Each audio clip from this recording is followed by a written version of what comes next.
What's going on, everybody? We are back on the Bring on the Blitz podcast. It's me, ya tu sabes, Papi. We got Rios in the house, and we got Carlitos over there. How's it going, guys? Good, bro. It's another day in paradise. Ya tú sabes cómo es la vaina, chico. Pero bueno, así vamos a seguir. Anyway, Wow. this week's episode, we're gonna do something we did similar a couple of weeks ago. We're gonna be ranking our top 10 running backs going into this upcoming season.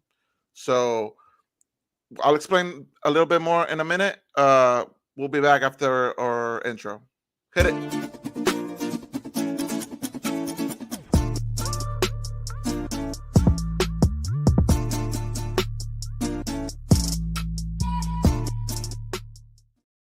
So, last time with the quarterbacks, I told you guys leave potential out of this. We're just gonna be looking into like what we believe is gonna be like the top 10 going into next season. Mhm. For this one, honestly, like it was more of a free for all.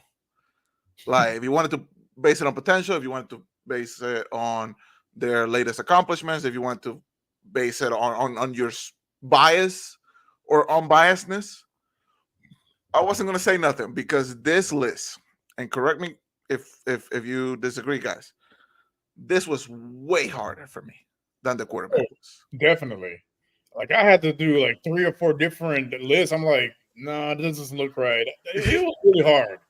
Yeah, it's tough. It was just kind of like looking at what you think at this point, and then it's like, okay, they would work with this, or why am I ranking this guy a little higher than the other? It's like it's just kind of like your own interpretation of it, really. Yeah, and like the thing with running backs is that one year they could be amazing, right? But the very next year, like somebody else gets drafted, and that person has an amazing season. So it's like, is it the player, or is it the system? I guess you could say the same thing with quarterbacks, but I feel like running backs fall off harder Oh yeah. than quarterbacks. So Yeah. some of these guys, man, like I told you guys before we went on air, I had to change my list Several times. Yeah. several times. We could do honorable mentions, right? Like, would that also be a thing? There's some Chamo, if we start doing honorable mentions, like you might as well do a top 20. Yeah, Might hold as on. well do a top 20 because there were so many guys. There were so many guys that I was like, how is he not on my top 10? But it just wasn't to be. And I feel like this one, because I went purely like on instinct on mine. Right. Like I looked at some stats and I I'm looking at the fits, like what team they play on, what kind of system they use, which quarterback they got, to kind of like see. I don't know if you guys went on like looked hardly at stats. I don't know if you guys did it, to just follow your gut type of thing. It was a mixture of both for me. What about you, Carlos?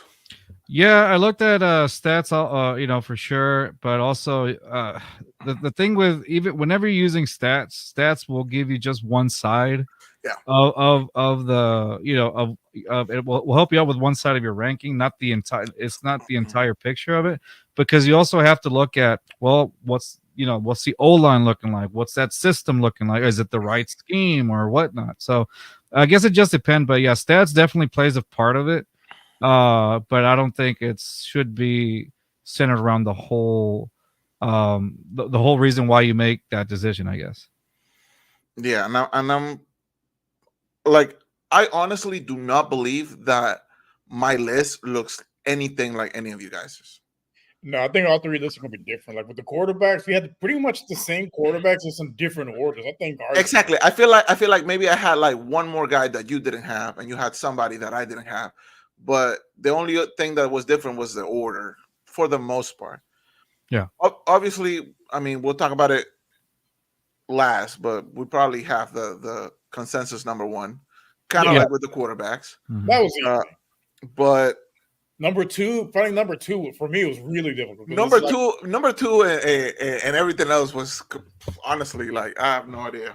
Yeah. And as soon as we finish this show, I'm probably gonna disagree with everything that I just Yeah. said. What was I thinking? But hey, we do this for the fun of the game, man. We're not Yeah. statisticians. We don't work for ESPN just yet. So I'm gonna have Carlos start us off with his number 10. Okay, so for my number 10, I'm hoping one of you guys probably has this guy. I chose Raheem Mostert on here from Miami. He's as he's gotten older, he's actually been a little better in my opinion, and mainly because of his speed or whatnot. But I think this particular season, he's going to be an integral part of the how do you call it, Dolphins offense, as he's been really. But I mean, now if we're talking about stats here, I think last year he had I think he led the league in rushing touchdowns at 18, I think, but he only had like 1,012 yards, but he was averaging like 4.8 yards per carry. So he did great. So I don't see him slowing down at all this upcoming season for Miami. And plus, you already know Miami's got a dual threat of wide receivers there as well. I think he's going to get better as it goes. So I think that he's going to play, like I said, an integral part in the Miami run offense or whatnot. So I expect Raheem Mostert to contribute heavily to Miami as he has.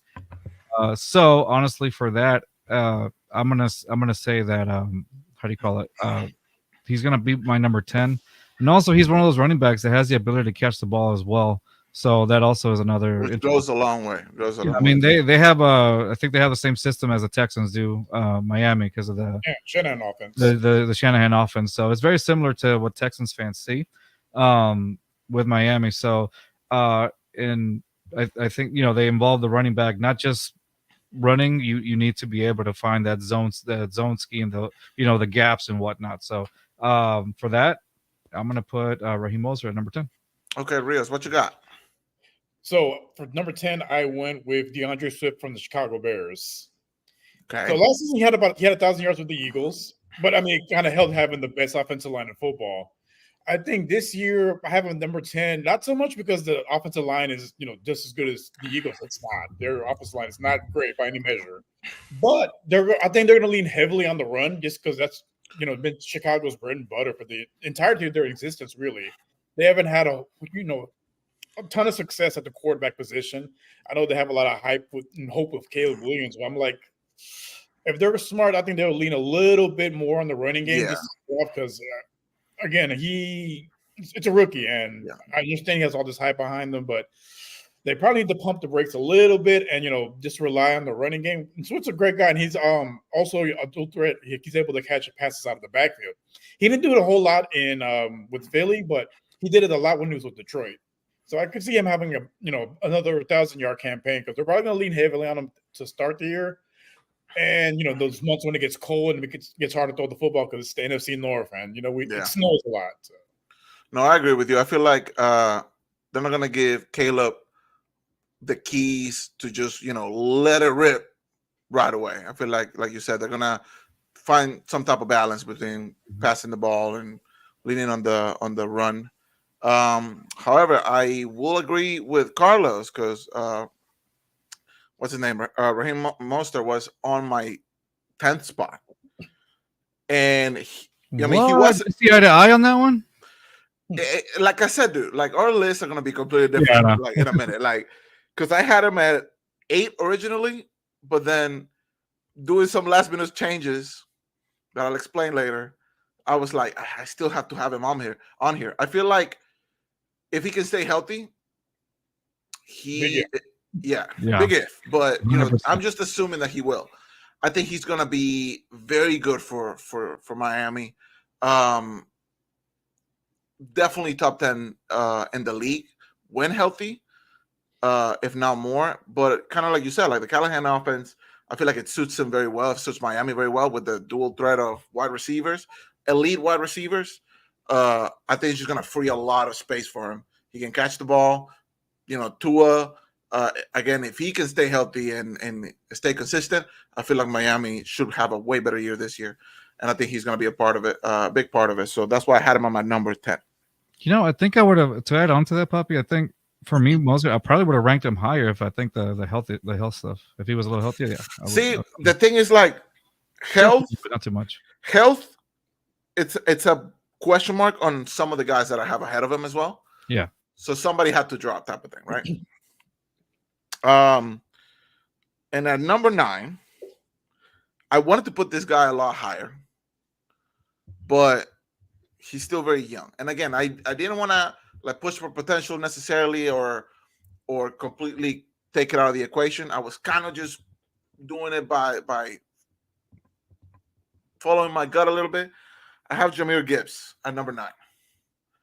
I feel like he had a really great season with the Lions, and I feel like he's only gonna get better. He's only gonna get better. He's one of those guys that came into the league and immediately made a difference. Their system is very fun. They play a lot of good, fun football over at Detroit. That is one of my most exciting games to see this year with the Texans in Detroit. So I feel like this year is not going to be like a sophomore slump. I think he's going to eclipse the 1,000 yards. Definitely. He didn't do it last year. He was like 50 yards short, but he's going to get way more game time and way more touches this year because last year I feel like they were spreading the wealth a lot in Detroit. I feel like this year he's going to get more of the touches. Oh, yeah. So that's why he's at my number 9. I had him in fantasy. I was like, man, give the ball to the kid more, like because they kept trying to force it with Montgomery. Montgomery had a good season. Don't get me wrong. He did. Gibbs was the better running back. They brought him along slowly, but still, he came along. And spoilers, because I feel like Jahmyr is going to get the more touches this year. That's why Montgomery wasn't on my top 10. Same. Because I was looking at his stats and I'm like, dang, he had a hell of a season. But I don't think for this upcoming one, I don't think he's going to replicate it. No, he might. No, he might. Or maybe I don't know what I'm talking about, which is like. No, I agree with you. I think Gibbs is going to have the better year because they saw he's the more explosive of the two, and he can catch it out of the backfield much better than Montgomery can. Yes. No, it's funny. So for my number 9, you guys had Mostert at 10. So I have Devin Achane at number 9 because I have a feeling Mostert's going to get hurt this year. It's just so that's the thing, right? With this list, like health was such a big issue. Very subjective too. Yeah, so like I can't blame you for that one.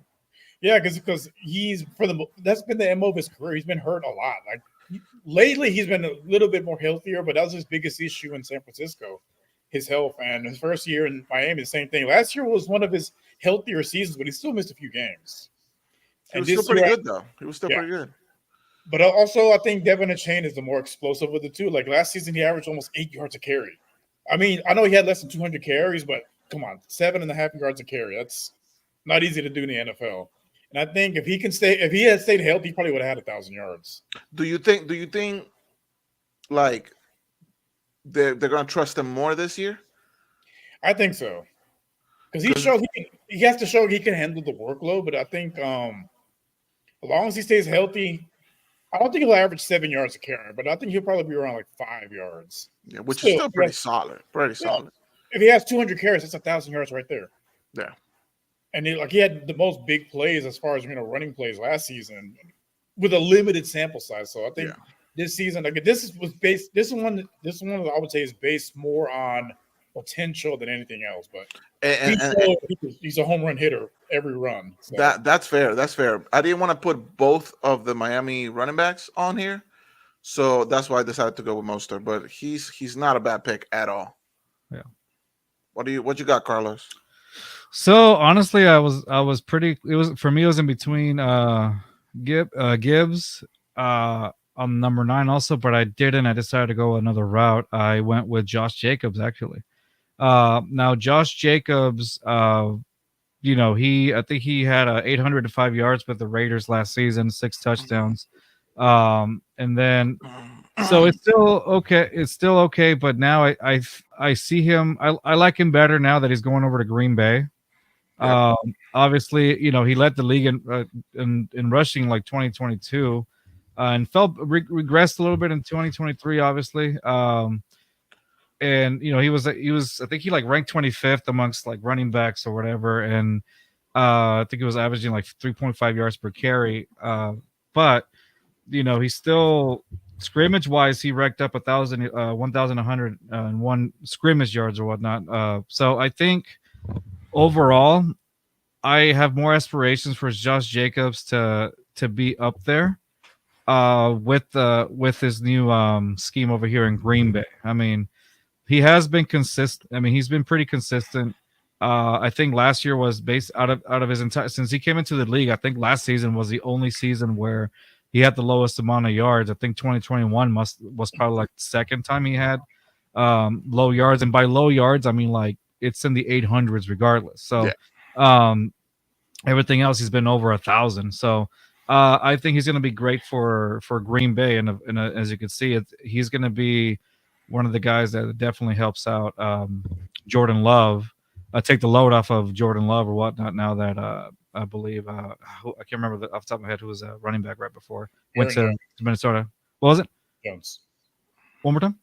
Aaron Jones. Aaron Jones. Thank you. Yeah.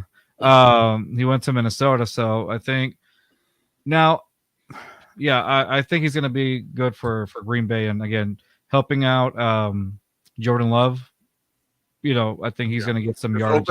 He opens up the offense a lot for that. Yeah, I can still see him going over 1,000 this season again, barring any injury. I think it's almost like we have to start every single player with barring injury. Any injury, especially at that position because they take the most punishment. Yeah. Exactly. So I would play as Josh Jacobs there at number 9 for that reason. He is very helpful. He has been very consistent since he started with the league.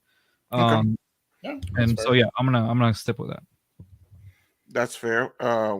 Who you got at number 8, Rios? Actually, no. Carlos, go back to back. Yeah, you have to go back to back. Okay. Now at 8th, sorry, Texans fans, I'm gonna put Joe Mixon on that one. Okay, not on my top 10. Yeah, I'll put Joe Mixon. Less than on my top 10, so you guys can, you guys can beat me up afterwards. No. I mean, again, this list is the whole thing about it. It's subjective. Yeah. For that reason, he carried the load a lot for the Bengals. I believe he's going to fit in this particular system as well. And again, going back to the Kyle Shanahan type offense or whatnot. So this is they're going to obviously use him as a primary down back. He's going to be the one that is a starter. I mean, he's going to be having a lot of responsibility like he did, but he's also been very consistent. So and at the Rios, that you pointed that out as well, that he's been very consistent. That's why I wanted to me the key in making a lot of these have been consistency and health. We can't hear you. Oh, he muted himself. We lost him. He's gone. That's weird. It's okay. The show is better without him. I'm sorry. Yeah, that's weird. I think I clicked the button that made it go mute. Anyway, so he's been very consistent since coming into the league, and that's a big part for me, just being the consistency. I think his lowest amount of yards that he's collected was in 2020 for 428 yards, and even last season, I mean, he went for 1,034 yards. So he's been consistently in that 1,000-yard range, except for like I think 3 times in his career since starting the league in 2017. So again, to me, consistency is key, and that to me is the reason why I put him up at 8. So, and also because he is going to, like I mentioned, he is going to be the guy to the running back for the Texans offense, and RB1, RB1, and so I honestly put him for that reason: the consistency, the yards, and he hasn't had too much of a history with injury, so I'm going to put him in there for that. All right, well, you got this 8, Rios. So number 8, I have Jahmyr Gibbs, because I think this year he gets a bigger workload. They brought him along slowly, which is fine. He was a rookie, and you had Montgomery wasn't playing bad at all. But I think this year they saw that he's the more explosive of the two, the more dynamic of the two, and I think they gave him more of a bigger workload. It's still going to be running back by committee. I think they still split carries, but I think he gets I wouldn't say the lion's share of the carries, but he would get the majority of the carries, and he's shown he can, he's great at breaking tackles and getting those extra yards, and he's good in the red zone. So I think he should have a breakout season this year. It wouldn't surprise me. It would not surprise me. I mean, I had him at number 9. I wanted to put him higher. I'm glad that you did. I hope that the Carlos, you haven't mentioned him at all, have you? Who? Jahmyr Gibbs. No, he was gonna be my number 9, but then I kind of changed it up a little You bit. changed it up. Okay, so he didn't make your top 10 at all. That's fair. Just like you, I didn't say all that. Like you, I changed my list a few times around. So. No, I feel you. Okay, so for my number 8, oh man, I want to change it again. Okay, for my number 8, just because we were talking about this guy before we went on air, I put Nick Chubb on there at number 8. Okay. Again, health is a big question mark. Okay, but if he can come back and play like he did the season prior, he could be back on that top 5 conversation for sure.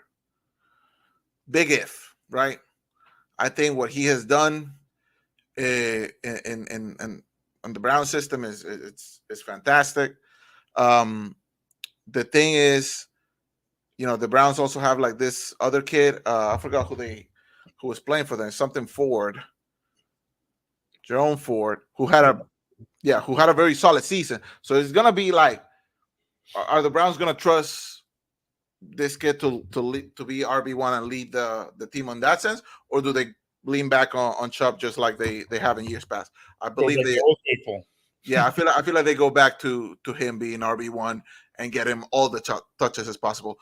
We don't know exactly how Deshaun is gonna come back and play with this system. It feels like it's been forever since we saw him play.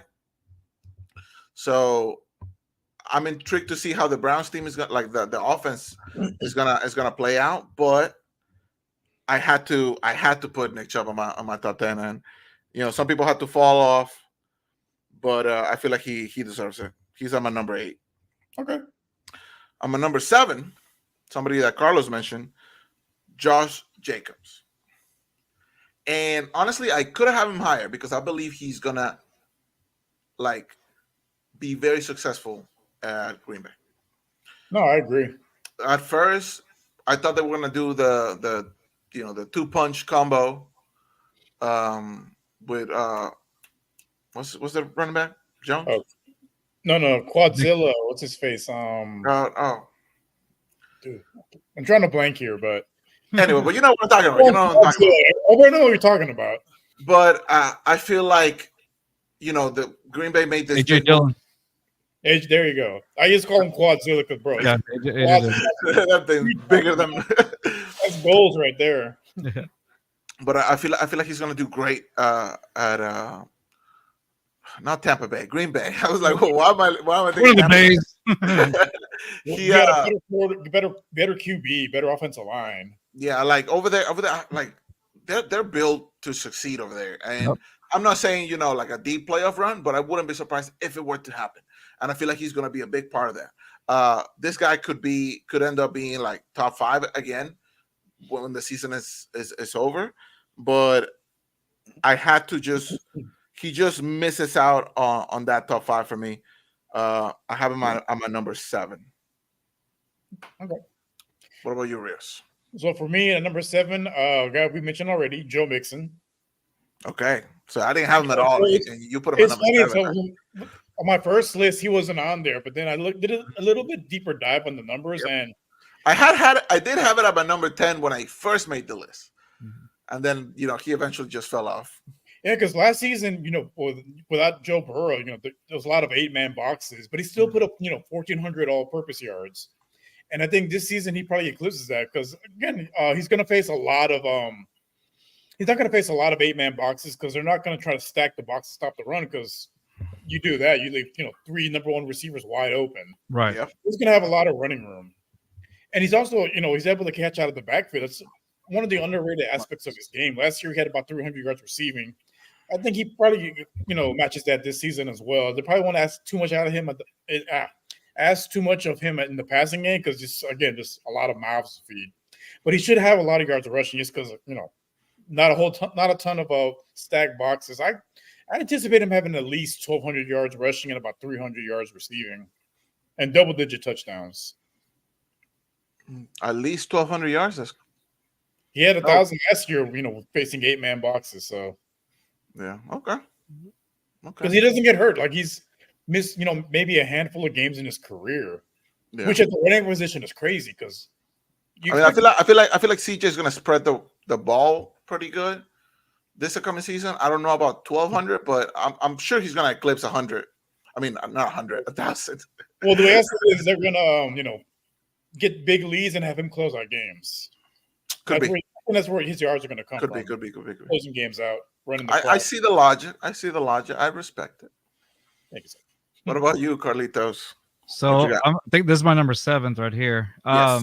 You guys already mentioned him, Jameer Gibbs. I rated him at number 7. So okay, so you had him the highest. You had him the highest. Yeah, I had higher than that one. And now I know what I said, consistency is key for me. So I'm about to sound very hypocritical right now, but I really enjoyed watching Jameer Gibbs play. He's like so exactly. And so now, while this could be, I know you read it as well. It could be potential on this one. So I'm using my potential card on Jameer Gibbs. That's fair. Yeah, that's and fair. So I mean, he had like a weight on his shoulders. What he was able to accomplish, I think, was 945 rushing yards while sharing the field with Montgomery. Like, that's incredible for a rookie. I think he had like a 74.5. He was ranked 25th among the running backs.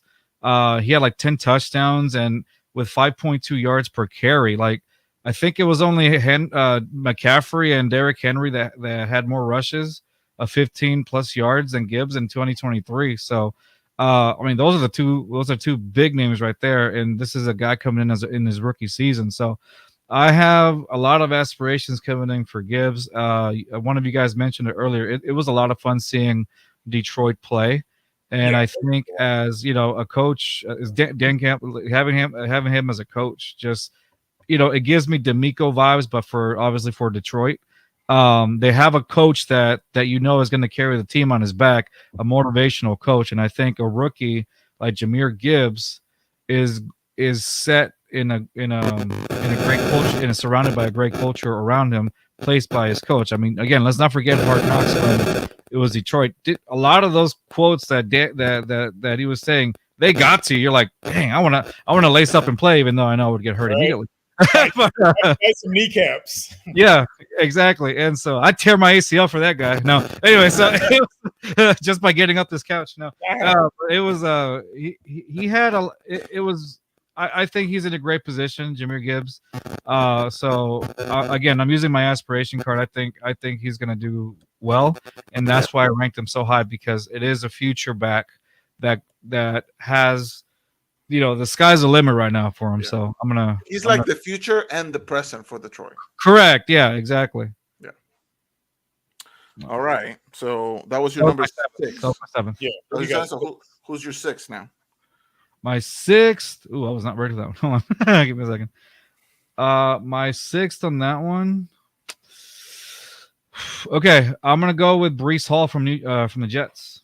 Ooh, okay. Breece Hall did not make my top 10. But honestly, he should have made my top 10, but he didn't. Yeah, Breece Hall just missed it for me. Yeah, I see. With him again, I want to use my aspiration card on him. How many of them cards do you have? Plenty. I got plenty of them. I have 6 more. No. Honestly, like the Blue Eyes White Dragon card. I had to sacrifice 2 of them to get that one out. If you're a Yu-Gi-Oh, you get that joke. 6 stars or more. Anyway, such nerds. What? People just turned off the show whenever they watch it right now. Anyway, they're like, I don't even watch Dragon Ball. They don't even know which anime we're talking about. That's what I mean. They don't even know which one we're talking about. You're uncultured swine. They're like, I don't like tentacles. I don't like tentacles, and then just shut it off. Yeah. Wow. So back to that. I mean, Brees Hall had 994 yards last season with the Jets. So honestly, he's another guy that I see a potential. And honestly, the Jets, you can argue the fact that maybe with Aaron Rodgers, with Aaron Rodgers coming back this upcoming season, the Jets may elevate their game, may not. I mean, they do have great weapons around. They have a pretty decent receiving core. And Brees Hall here would just add on to that offense. If you're willing to, if Aaron Rodgers is coming back and is not, maybe he's going to take it a little easier. Who would you trust? You trust your running back, and Brees Hall, I believe he's going to be that guy. Again, last season, the amount of yardage he came out. Now I know yardage isn't everything, but I mean he was averaging 4.5, 4.8. I mean 4.5 yards per carry as well. And now that was only his second year. His first season, I think he had like an injury. He tore his ACL, if I'm not mistaken, his rookie season. Yeah. And then to come back after a torn ACL and put up the amount of yards he did, I think year 3 for him is even going to be better. As again, barring injury. So honestly, that's why I'm using my other potential card for him. That's fair. And I ranked Brees Hall at number 6 for me. Okay. What about you? So for me at number 6, I got Saquon Barkley. Okay. See, maybe our lists aren't that far apart. You and I. So with him, like he's been one of the best running backs the last 5 years in the NFL. It's just injuries with him, and just playing, on an abysmal offense. You got, one of the worst quarterbacks in the league, one of the worst offensive lines in the league, no real playmakers. So going to Philadelphia, I think it's going to revitalize his career because they have the best line in football. Even with Kelsey retiring, they still got one of the best lines in football. You got, AJ Brown and Devontae Smith, and you got Dallas Goedert that, as take away, basically extra defenders, just give you more running lanes. Mm-hmm. He's gonna have a career year in Philadelphia. I wanted to put him higher, but I was like, no, I think 6 is a good spot for him. But still, he should have a great season. I agree.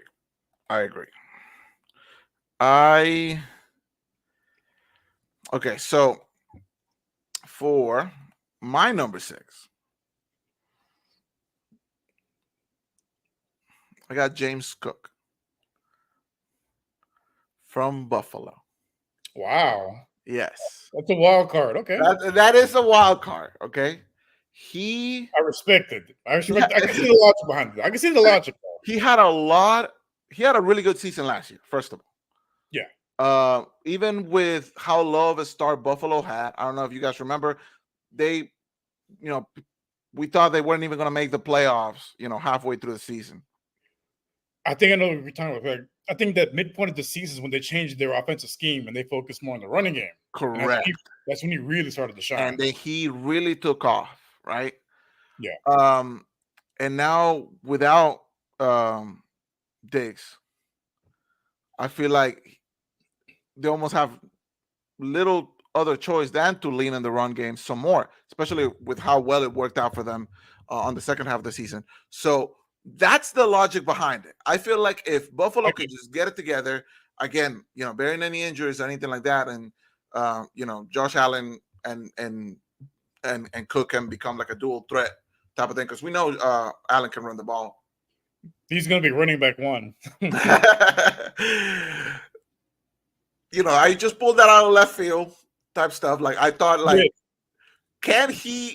should he be in my top 10 over, let's say, I don't know, Brees Hall, who has like a lot more potential, and with Rodgers coming back, like we don't know if he's just gonna start throwing the ball immediately, or like Carlos said, he's gonna kind of ease into it. I can definitely see someone like Brees Hall having a career year, but I don't know, man. I just something about it. No, I can see it. Like I see the potential. Like I get the logic. I don't know. I think my headphones. Something's wrong with my headphones. I keep hearing like. No, it's funny because like every year, like some running back out of nowhere will have like this. It just explodes, right? Yeah. It happens. And honestly, like that's why I'm basing it all out of. So I hope you guys can I'm glad you respect it. I hope Carlos can understand it and respect it as well. Yeah, no, I get it. I see the reason why as well, like Real said. So because I was like, oh, they're probably gonna like throw stones at me for this one. No. We'll leave that for the people in the comment section to do that. Yeah, they're gonna be like, I'm really interested What? I'm either a casual or a genius, right? Yeah, either one. There's no in between. There's a thin line between insanity and genius. Playing with it, sir. I'm going for the home run and I'm just swinging at like stuff outside of the zone. But hey, if Altuve can do it, I can do it too. It's that Venezuelan connection. That's what it is. We're all crazy. We're all crazy. So he was on my number 6. He just missed out on top 5. I'm on number 5, Saquon Barkley. For all the reasons that you mentioned, Rios, I feel like he's going to a great team. I feel like the fit is very, very good for him after years of, and I'll say it, wasting his talents in an organization like the Giants, where they didn't know how to build around it. Like they tried the whole quarterback stuff, and honestly, it ended up blowing up in their face. Even their own draft picks don't want to go there. But I'm sorry, New York. I'm not, but I gotta say it. I'm sorry. I'll take. I feel like Saquon in Philly is like if I was a Philly hater, I would hate them even more now. Yeah. But I feel like the fans are gonna love him, and I think he's gonna love the city, and they're gonna. I think him and Hurts and the whole scheme with the offensive line that they have. I feel like the sky's the limit for him. Again, knock on wood, no injuries or anything like that. And it sucks that we have to keep saying this for every single pick that we make, but I think he can definitely dominate the league by season's end if Philly can get it together, because I know they like to start off slow. So he was on my number 5. He just made the top 5 for me. All right, so for me at number 5, I'm gonna go with Bijan Robinson. Okay, I like this. Bit of a wild card, but so with him, I don't think so. I disagree. I don't think it's a wild card. At Texas, he was one of the best running backs in the country. Yes. There's a reason he's selected so high in the draft. But their OC, for some reason, let's not give the ball to our best playmaker. It doesn't make any sense. Which is ridiculous, because the season before he got drafted, they were like the best running team in the league. Yeah. Until you get like the best running back prospect, in some time, and then you don't give him the ball.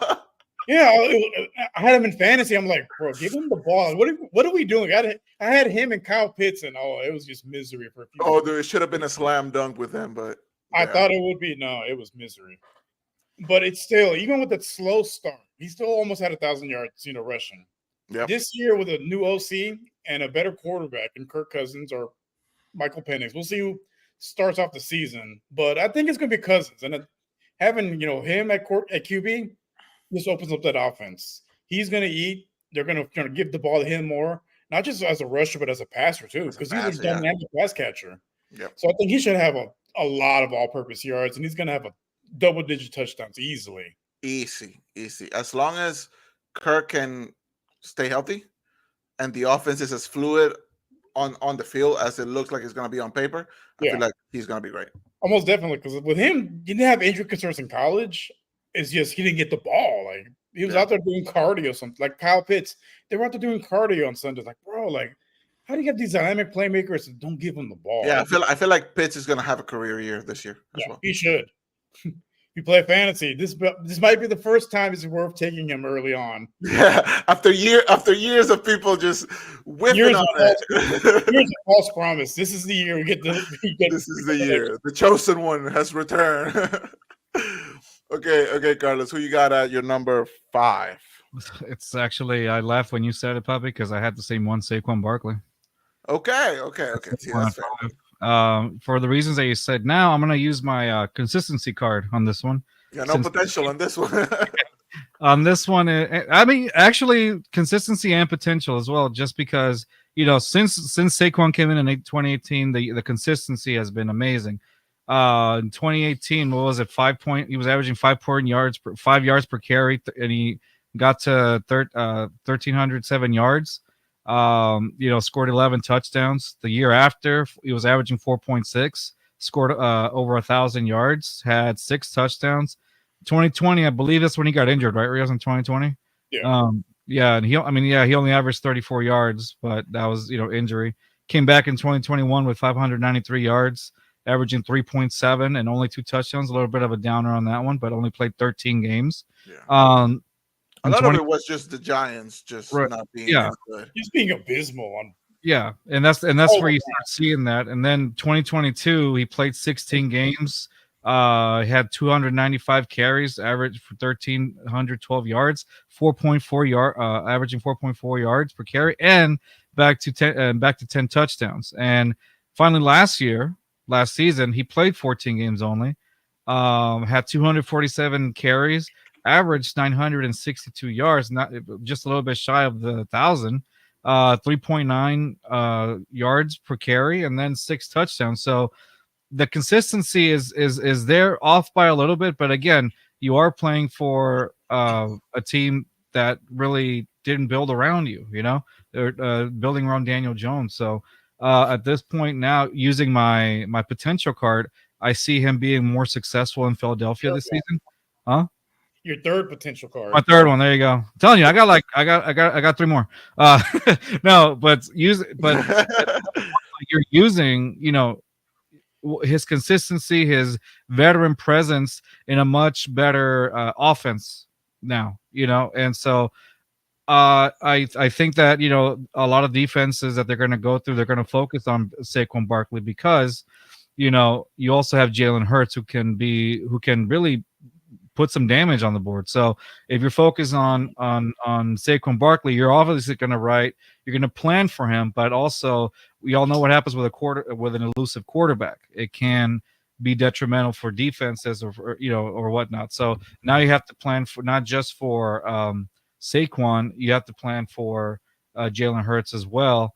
And I mean, and overall, I think he's a big he's an upgrade at running back anyway. Saquon Barkley for what the Eagles had before. So I like this. So I think his potential there is going to be sky's the limit for him as well there. So I'm going to put him at 5 for that reason.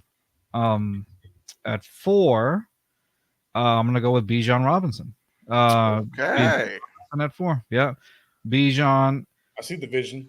Yeah, it's the thing is with Bijan. I feel like we're all kind of remember how you mentioned about it was going to be a little different, and in reality it kind of isn't. But I feel like the sky was the limit with Bijan this past season, his rookie year, 976 yards, 4 touchdowns. Honestly, he should have had. It should have been higher. He should have at least 1,300 yards. Like he was that explosive. It's just the first half of the season, like they didn't give him the ball. Like there should not have been a running back by committee. It should have been all Bijan. Like yeah, it really should have. And I think if they would have done a better job, Atlanta wouldn't have ended up at in third in the division that last season. Their division was for the taking. It really was for the taking, but it is what it is, and that I think obviously, like you guys said, coaching had to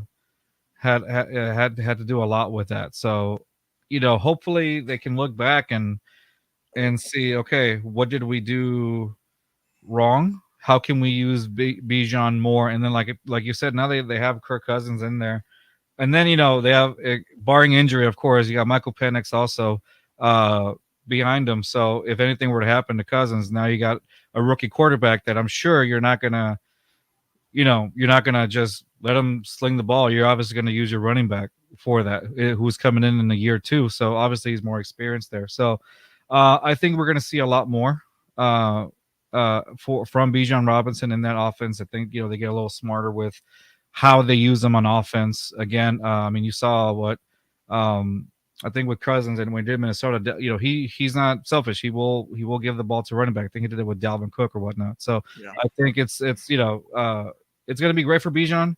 I have a lot of expectations for him this season as well. So that's why I think. That's why I ranked him at 4 for me. Oh, it's your number 4, right? Okay. Mm-hmm. All right, Rios, who you got? So for me, I'm gonna go with old reliable Nick Chubb. Oh, that high? Okay. Yeah. Okay. I mean, has Carlos mentioned Nick Chubb at all? I have not. Is he in your top 10? Yes. Spoiler alert. That was okay. Okay. Because I know he had a gruesome injury last year, but I think since a rookie, he's been the top 2 running back his entire career. Even last year, if he didn't get hurt, probably would have been number 2 behind McCaffrey. I think he comes back from his injury and he's back to, being one of the best running backs in the league. I put him a little bit lower than, number 2, just because that question mark because of the injury. But if he is even like 80% of his former self, still, top 5 running back in this league. The guy's just phenomenal. He's fun to watch. He's been the Cleveland offense since he's, came into the league. And we'll continue to do so, regardless whoever's playing quarterback. He's going to be the focal point of that offense. I agree. I mean, I had to put him on mine. That's why I ended up moving stuff. But I know my top 2 were hard. As high as 4. He's too good to leave off. I thought about it, but he's just too good. All right. Okay. Who do you got? Now hear me out. I'm curious. Who you got? Now hear me out.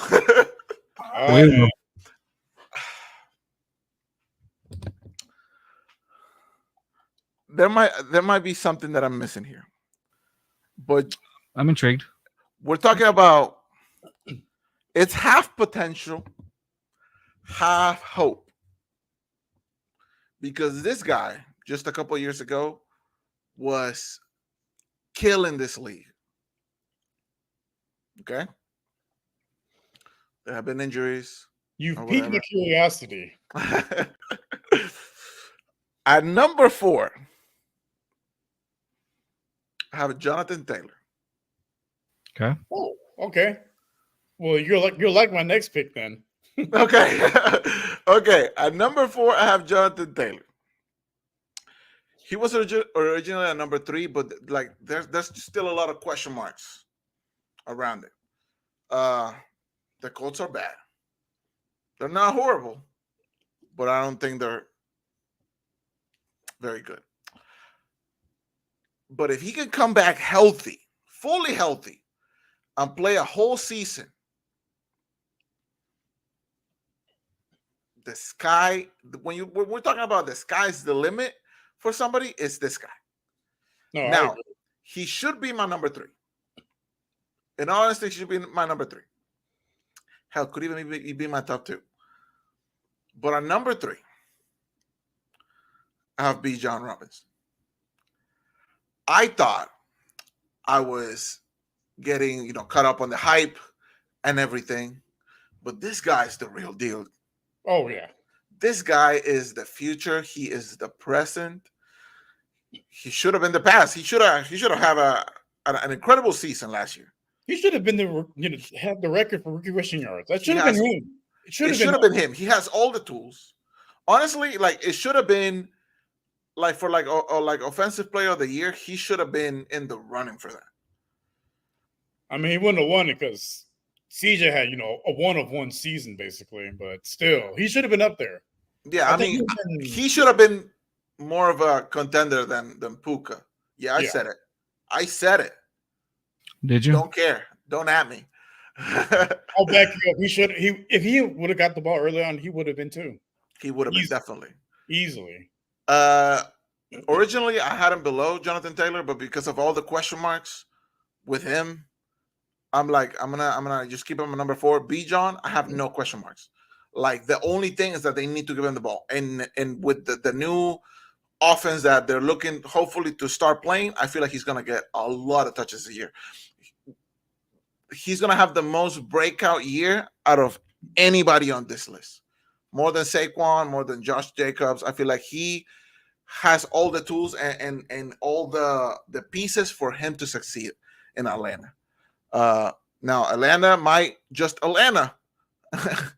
We've seen him do it in the past, but I feel like him and Pitts should have an incredible season. Even what's the wide receiver? Drake London. Drake London. I feel like he's gonna have a breakout year too. Atlanta, it's about to go crazy again on paper, but yeah, Bijan with my number 3, like full sell. So now talk to me about Jonathan Taylor, Rios. Yeah, so spoiler alerts, number 3, Jonathan Taylor. For the reasons you mentioned, like since he came into the league as a rookie, he's been one of the best running backs in the league. Like he is one of the best ones I've ever seen with my eyes, dude. He's a complete running back. He's great between the tackles, great outside runner, great pass catcher. He's good at pass blocking. Like he's a complete running back. It's just injuries have kind of slowed him down a little bit, and just having no real threat at quarterback. Yeah. Which He's with basically if the Colts can figure it out with AR, with him in the backfield, dude, it's if they could teach crazy. AR to be a quarterback instead of trying to run the ball and get hurt, like bro, like stay back there and make the safe play or slide out of bounds. Be smart. Like if they can stay healthy, they'll be a real threat to win the AFC South. Big if. So with Jonathan Taylor last year, I think part of his slow start was not just the injuries, but that holdout during training camp and all that. Like I think that took a toll to start the season. Then he got hurt, but he came back strong. And again, when he's healthy, top 3 at worst running backs in the league. At worst, correct. At worst. That's someone that Houston should have got, but instead they drafted Ross Blacklock, and we saw how that worked out. Who? Yeah. Who? Like he was right there for the taking. That's who I want them to draft. But when he was, during that draft season, I'm like, how did you miss on that? I didn't think he would last as long as he did, and he's right there for the taking. Nah. Never. It wasn't meant to be. All right, Carlos, who you got at your number 3? All right, so this is where it got very difficult for me because I still like who I chose in the list. Okay. But the reason why it got difficult for me is because Ezekiel Elliott, huh? Oh yeah, definitely. Damian Pierce. Because of the choice that I made, unfortunately, this guy has to be left out of my top 10, and he shouldn't. Okay. Because this is not your number 3. You're just telling us who you left out. I would say an honorable mention who Okay. could be at that number 3 for me, and it would be Jonathan Taylor. But since I didn't choose him on my 3rd spot, I have to leave him out of that 10 spot list. Okay. He is. I do agree that he is a top 10 running back. I just when I chose this list, I think because it was difficult for me to choose it over this guy who I actually chose at my number 3. Yeah. Leaves him out. And honestly, I would say my number 3 is Nick Chubb. Okay. Nick Chubb, the rush when I compare him to Jonathan Taylor, Nick Chubb just overall, is the better running back. So I disagree, but go on. I mean, stat wise, yes, and I know stats don't mean anything. Case. We're gonna get so much hate that you left. Jonathan. Like I'm not saying that you're wrong because Nick Chubb, he has been a one-man offense in Cleveland. And I think that and that's the thing that's up for debate. Like, oh yeah, it's the one-man offense, right? That's what probably inflates the stats or whatnot on him. Yeah. With Jonathan Taylor, and again, just because I left him out of my top 10 doesn't mean that I don't believe he is a top 10. It means that you hate him. And I hate him. Yeah. It's gonna be the clip that we use on the short. You believe he should play a different sport. XFL, let's send him. No. Honestly, Dude, he would win XFL MVP. It's like, get ready to learn Chinese, buddy. You're playing football. And I think for the injuries for Shanghai me, Sharks. I think the injuries for me on Jonathan Taylor was what got me. There's absolutely nothing negative that I could say about Jonathan Taylor. Jonathan Taylor is a phenomenal running back, and I do believe the Texans missed out on the opportunity to get him big time. With Urias, big time. It's they could have gotten him, but they chose to look otherwise. And now imagine him with Davis Mills, man. It would have been phenomenal, something to behold. Yeah, and I think since 2022 he hadn't reached that 1,000 yard injuries, man. The injuries have been injuries, and that's what makes me fear because this is already a position. Yeah, that's why I can't blame you to now have him in your top 10. That's I'm just for me, it was just like I played all my potential cards right there. Yeah. I'm out of them. I'm out of them. And so honestly, and that's the only reason because of the last 2 seasons with the injuries. I mean, playing 11 games, playing 10 games, combined 22 games in 2022 and 2023 played, because of the injuries again. And obviously it impeded him from getting those 1,000-yard games that he's definitely more than capable of getting. But with Nick Chubb, I mean, he's with Nick Chubb, excuse me. He's been consistent. I think the only season that he got, that he didn't reach 1,000 yards besides his rookie season was last season because he only played for 2 games. Yeah. Other than that, he's been over 1,000 yards each season, and that's why I put Nick Chubb higher than Jonathan Taylor. Again, there's absolutely no disrespect, and I do I wish I could have added Jonathan Taylor, but the way what's his career high? I'm curious now. Nick Chubb's or Taylor? Jonathan Taylor. Jonathan Taylor. I could look that up real quick. Was it I wanna say it was 2020? 1,300 yards. 1,300, yeah. While Nick Chubb has been, I think, 1,525 yards has been the highest. Yeah. So, again, stats can be inflated by either garbage time or whatever you want to call it. But running back's not much garbage time because at that point, I think receiving yards is more garbage time that you should look at. Running, you don't really run in garbage time. You run to run the clock, or you're just dominating. Yeah, but anything, it could have been that you could have also been playing a team that had low, there's different variables. There you go. That attribute to that as well. But nonetheless, I mean that's the reason why I put Nick Chubb over Jonathan Taylor. I think Nick Chubb, has done a phenomenal job for Cleveland. He's been a huge part of the Cleveland offense. So, like you mentioned earlier, depending on how Deshaun Watson comes back, the times that we saw Deshaun Watson here with Houston, like he would get, obviously he does give it to his running back or whatnot, and so I feel like he understands that the running back is important. Yes, there are plays where he does try to do the whole, try to take the offense on himself, but I think he distributes it a decent amount of times to his running back. So honestly, I think Nick Chubb, on paper it should work out. On paper, it just depends how what kind of Deshaun they're gonna get. Correct. And that's why he's my number 3, and it's just like, dude, I just when I looked at Jonathan Taylor and Nick Chubb, I knew I had to make one, but when I made that choice, one was going to be completely off of my list. That's crazy. Yeah, that's crazy. I would have taken Mostert out. We're gonna get so many hate comments from the Colts fans. Yeah. Oh well. 5 of them. Anyway, it's okay. And our good friend Dallas Clark. We miss you, Dallas. Yes, yeah. Not the city. Brennan, yeah. And for my number 2, since I think we're going back one. My number 2 is definitely Derrick Henry. Like I could not leave Derrick Henry out of this one. The consistency for sure. I wanted to, but I couldn't. Yeah, and I think that's, again, going back to my number 3 on this one. I think that's why I kept him on there, because of the consistency as well. But anyway, back to Derrick Henry. One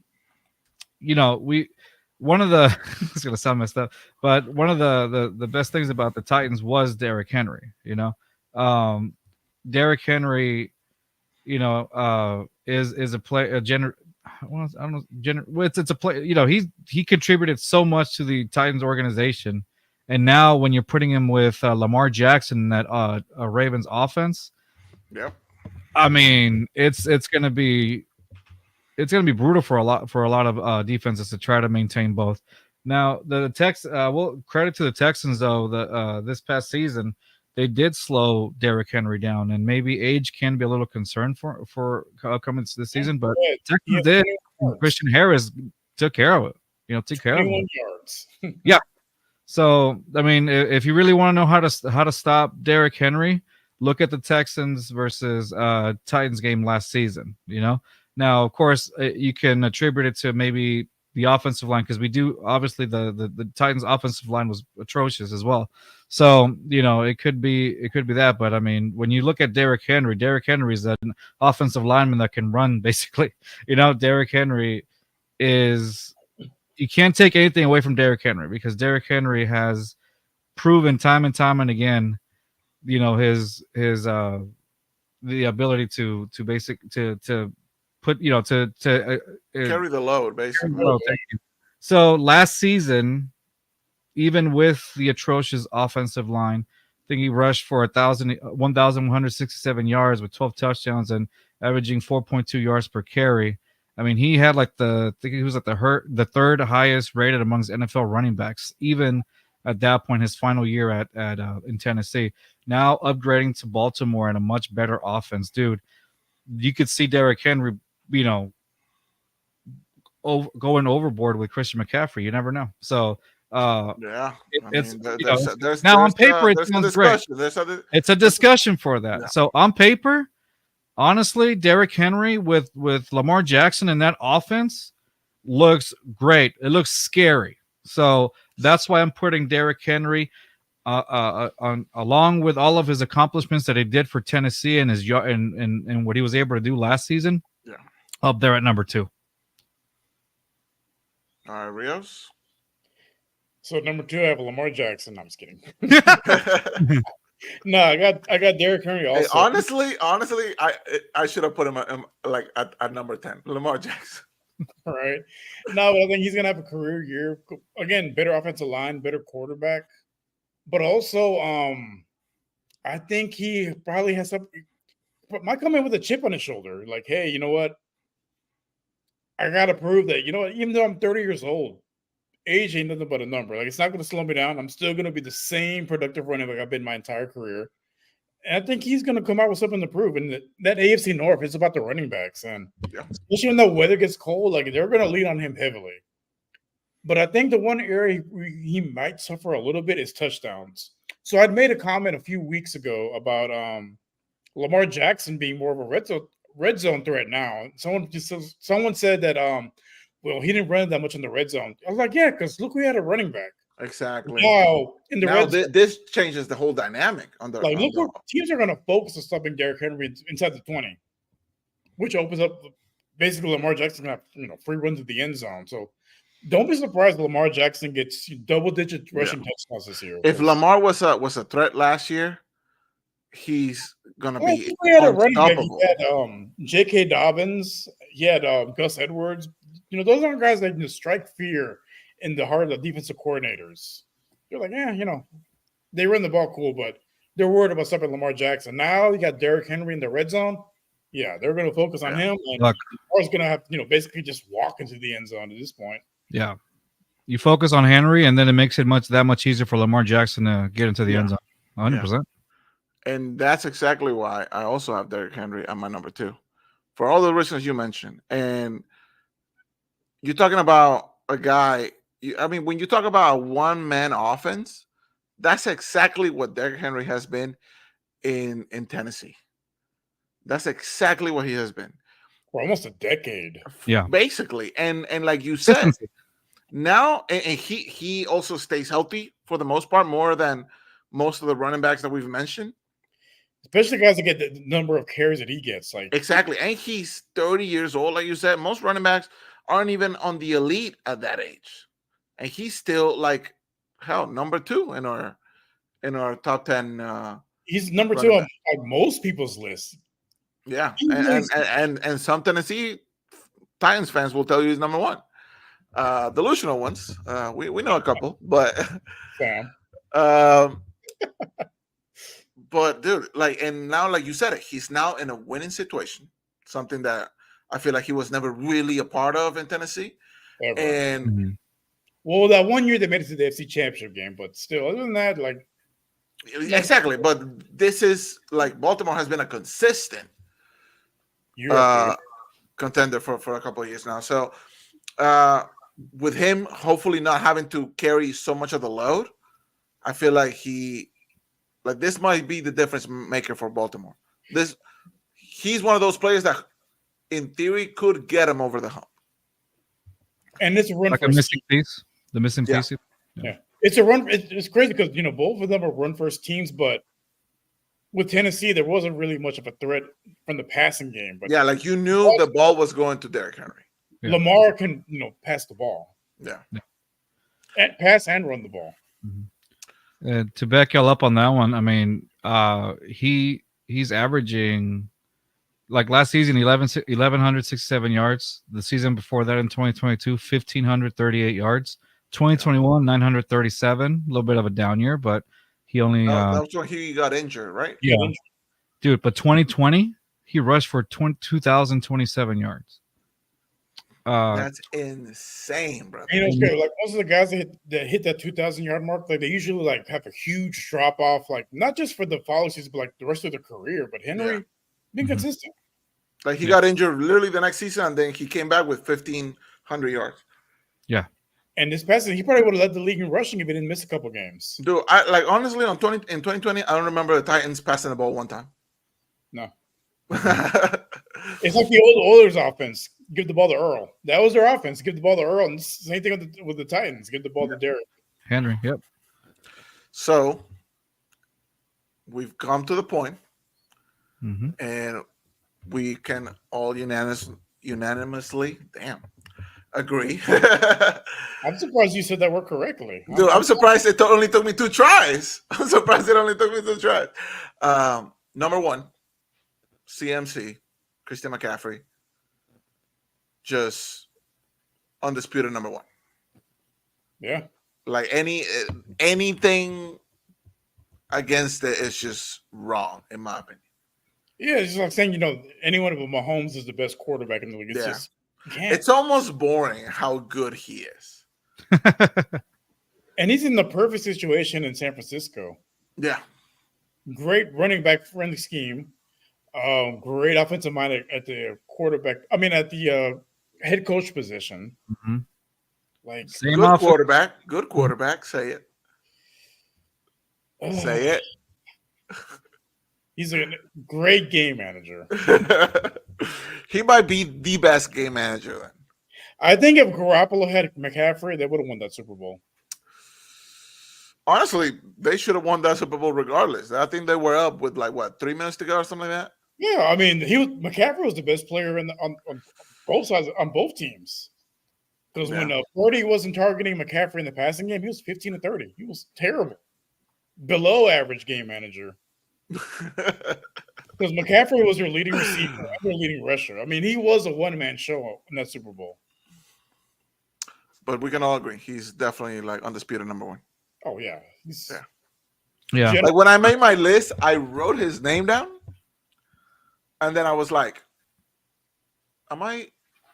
Yeah. I thought about it for half a second just to make sure that I wasn't missing anybody. No, I'm not gonna lie. So I was like, should I put Derrick Henry number 1 just because? No, see, to me, it's I thought about it for a split second, but I was like, I think you would put Derek only at number 1 if you're talking about yardage, just in yards. Because in yardage, Derek does have Christian McCaffrey beat. Yeah. Overall, I see Derrick Henry leading the league in rushing, but total yards is gonna be McCaffrey. Yeah, because McCaffrey, he's so good at catching the ball, and yards after carry. Like that guy, he doesn't look like he could break as many tackles as he actually does. Yeah. So that's another top 10 in the books. Again, we went through all of these, bearing injury, bearing the situation they're in. All in all, I feel like we had very solid lists. There's a lot of guys that I feel like missed out on mine. That like I told you guys, as soon as the show is over, I'm gonna rethink it. Yeah. And I'm like, do I really think What's funny is at the end of the season, I think we can go back and look at what we said and see how much of that. I want to do that. We're gonna be like, damn, Nick Chubb didn't play a single game. I guess that's out the water. And I feel like that's gonna be. I wanna look that especially with our quarterbacks list. I feel like. Oh, there's a couple guys like Kyron Williams from the Rams or Kenneth Walker from the Seahawks. Like, I really wanted to put them in there. I was like, they just barely missed the cut. It was a tough list. Yeah, barely. I feel like that I have 10 guys tied on 11th. It was pretty crazy. But no, it was good. That's another list in the books. That's another show in the books. Join us again next week when we do other stuff. I'm sure. Anything to say, guys, before we go? Please support the YouTube channel. Yeah, please support the channel. Subscribe. Add B Blitz Pod right there. Yep. On our X account as well. Add B Blitz Pod. And of course, since we are part of the RSKina Podcast Network, give them show them some love by following them on their Instagram account, like it says at the bottom, IG at our Esquina. And of course our X account, their X account at our Esquina as well. They do such a great job at uplifting his Latino voices, and we are very proud to be part of them as well. Again, subscribe to us. This is our X account and our YouTube channel at B Blitz Pod. You can say Twitter. People still say Twitter. Twitter. Say Twitter. And of course, our Esquina again at our Esquina, and of course, this is their Instagram as well, their IG account. So that's I think that's gonna be it for us, right? That's gonna be it, muchachos. Ya saben. Next week, same three dudes, more football stuff.